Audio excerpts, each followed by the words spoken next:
Tamko hili linakuja juu ya yale yaliyotokea wakati na baada ya uchaguzi wa Oktoba 29, 2025.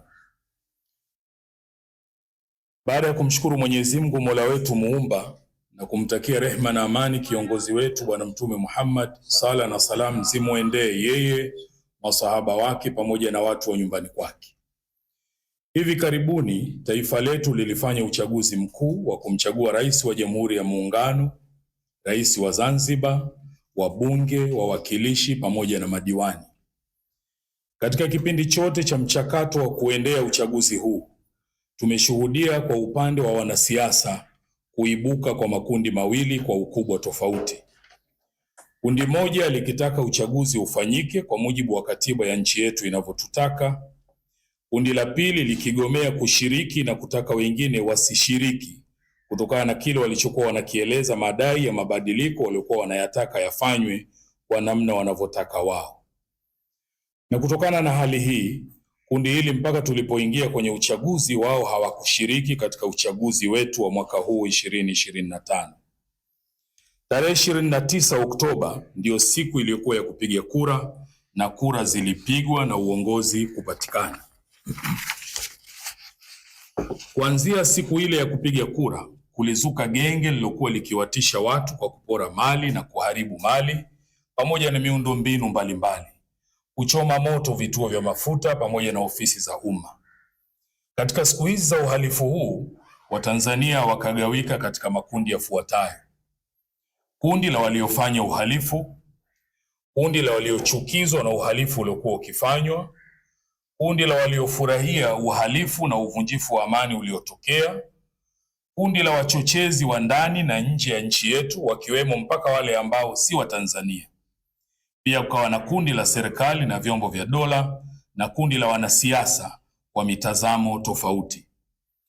Wakati haya yakiendelea, vyombo vyetu vya ulinzi na usalama vilitoa tamko kuhusu kile kilichokuwa kinaendelea. Mkuu wa majeshi nchini alitufahamisha kwa kile kilichokuwa kinaendelea ni uhalifu na watekelezaji wa uhalifu huo ni wahalifu.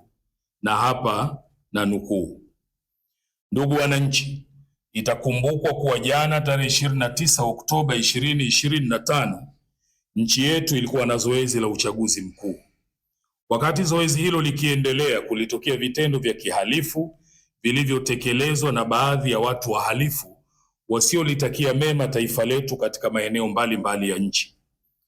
Vitendo hivyo vilihusisha uharibifu wa miundombinu ya umma, mali za umma na za watu binafsi.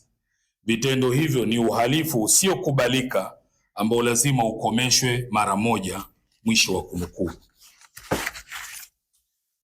Kutokana na vitendo hivi vya kihalifu ambao vililazimu vyombo vyetu vya usalama kudhibiti hali hiyo, ndani yake kukatokea vifo vya watu wasio na hatia na wengine kupata ulemavu wa kudumu pamoja na uharibifu, wizi na upotevu wa mali. Yote haya yakisababishwa na genge lililokuwa likifanya fujo, wizi na uharibifu mkubwa wa mali na miundombinu. Sisi kwa umoja wetu tunalaani vitendo hivi vya kihalifu ambavyo udhibiti wake umepelekea vifo vya watu wasio na hatia. Sisi kwa umoja wetu tumeumia sana kwa haya yaliyotokea, hasa maisha ya watu yaliyopotea kutokana na vitendo hivi vya kihalifu. Kwani mafundisho yetu yanasema maisha ya mtu mmoja kupotea ni sawa na kupotea maisha ya watu wote. Qur'ani, Surat Al-Maida aya 32. Kama ambavyo katika aya hii pia inaeleza yeyote mwenye kuokoa maisha ya mtu mmoja ni sawa ameokoa maisha ya watu wote. Kwa msingi huu, sisi kwa umoja wetu tumesikitishwa sana na upoteaji wa maisha ya watu wa hali yoyote ile iwayo. Na ndiyo maana kwa sababu ya kuchelea mambo kama haya, sisi kwa umoja wetu kipindi cha kabla ya uchaguzi tumefanya kazi kubwa ya kuhimiza juu ya umuhimu wa kutunza amani ya nchi yetu, na pale inapobidi kuna haki zinadaiwa, basi haki hizo zidaiwe katika taratibu ambazo hazitoleta uvunjifu wa amani na kupelekea maafa makubwa kama haya yaliyotokea katika nchi yetu. Kabla ya zoezi la uchaguzi mkuu, tulitumia muda mwingi kuwaasa waumini wetu na Watanzania kwa ujumla kuitunza na kuilinda amani ya nchi yetu, pamoja na kujiepusha na vitendo na maneno ambayo yanaweza kuwa cheche ya kupelekea uvunjifu wa amani. Sisi kwa umoja wetu tunaendelea kushikilia msimamo wetu wa kujali na kusimamia na kuilinda amani ya nchi yetu, kwani tunaamini pahala pasipo na amani haki haiwezi kudaiwa wala kupatikana. Haki ni mchakato, process, na kwa msingi huu haki ili ipatikane inahitaji wakati na pahala, time and space, na ili pahala pa kudaia haki paweze kufanya hivyo, amani inahitajika kwanza, ndipo haki iweze kupatikana. Pahala penye fujo, vurugu na watu kutishiwa mpaka kukatwa sehemu za miili yao, pahala hapo kamwe hapawezi kuwa na mazingira sahihi ya kutoa hiyo haki inayodaiwa. Sisi kwa umoja wetu tunaamini vitendo hivi ambavyo vimeleta maafa katika nchi yetu ni vitendo vya kulaaniwa na ni lazima vidhibitiwe na kuhakikisha havitokei tena katika nchi yetu. Lakini pia sisi kwa umoja wetu tunaitaka serikali ifanye uchunguzi wa kina juu ya kina nani ndio walikuwa vinara wa kuchochea vijana wetu katika kufanya uharibifu huu mkubwa kuwahi kutokea katika nchi yetu mpaka kufikia maisha ya watu kupotea. Sisi kwa umoja wetu tunaiomba serikali kuwaangalia wale wote ambao kwa namna moja ama nyingine wamekumbwa na maafa haya na wala hawakuhusika kwa namna yoyote ile, kuwaangalia kwa jicho la huruma pamoja na kuwafariji. Sisi kwa umoja wetu tunaisihi serikali katika kipindi hiki iangalie pale panapohitaji suluhu pafanyike suluhu, kama mafundisho yetu yanavyosema, na suluhu ni kheri. Qur'ani sura An-Nisa aya 128. Na pale panapohitaji maridhiano, basi serikali pia iwe tayari kufanya hivyo kwa maslahi mapana ya nchi yetu na raia wake.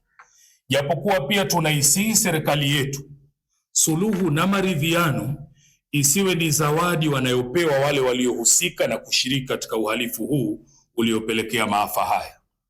Sisi kwa umoja wetu tumekusanyika hapa kwa lengo la kumwomba Mwenyezi Mungu aendelee kuilinda nchi yetu na watu waovu, na pia awasamehe wale ambao hawajui walifanyalo, lakini pia wale waliofariki na wasio na hatia, kwa namna kwa hakika yeye ni mwingi wa rehema na kurehemu.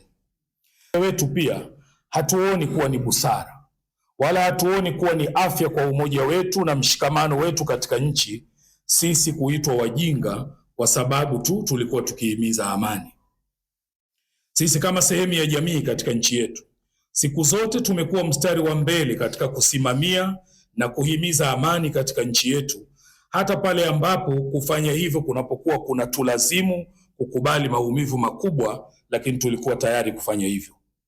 Tunataka tueleweke na viongozi wa dini wenzetu kuwa sisi sio wajinga na hatuwezi kuwa wajinga kwa sababu ya kuzungumzia na kuhimiza amani, kama ambavyo pia kiongozi wetu Mheshimiwa Mufti na Sheikh Mkuu wa Tanzania pamoja na viongozi wengine kamwe hawawezi kuwa wajinga kwa sababu ya kusimamia suala la amani katika nchi yetu, amani ambayo ikiwepo tunanufaika na kufaidika nayo sisi sote.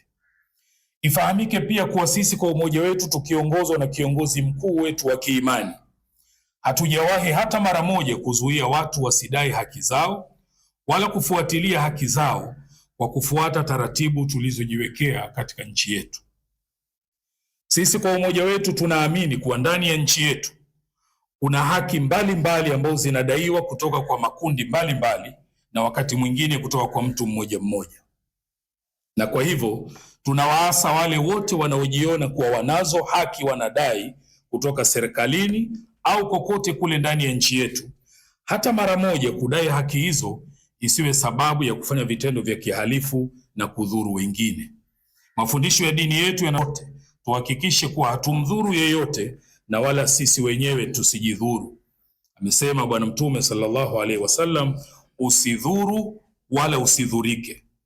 Tunasisitiza kuheshimiana, kuthaminiana na kusimama pamoja katika kudumisha amani, umoja na mshikamano wetu bila ya upande fulani kujiona kuwa wao ndio wana haki zaidi na nchi hii kuliko wengine.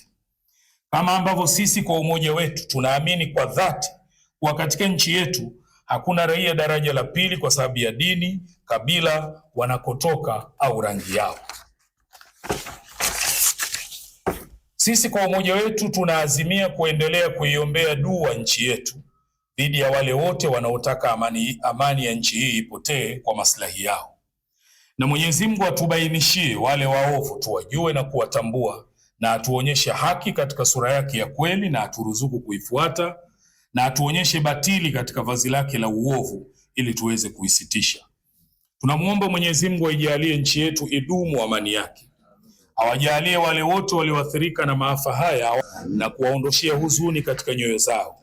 Ajalie wale waliopoteza maisha awape malipo yanayowastahiki huko waliko, na wale waliopata majeraha awaponye majeraha yao kwa haraka, na waliopoteza mali zao Mwenyezi Mungu awape badali. Allahumma amin. Tunatoa wito kwa Waislamu na Watanzania wote katika kudumisha amani, mshikamano na umoja wetu wa kitaifa, kwani kwa kufanya hivi kuna maslahi kwetu sote. Na mwisho kabisa, tunatoa pongezi kwa Rais wa Jamhuri ya Muungano wa Tanzania, makamu wa rais, lakini pongezi pia kwa mwanasheria mkuu wa serikali, pongezi kwa spika, pongezi kwa waziri mkuu, wabunge na madiwani wote ambao hawa watatutumikia katika kipindi cha miaka mitano. Tunawapongeza, tunawaombea kheri. Mwenyezi Mungu awajalie, awazidishie hekima na busara katika kuliendesha taifa letu kwenye namna nzuri anayoipenda Mwenyezi Mungu na kuiridhia. Wabillahi tawfiq. Asanteni kwa kunisikiliza.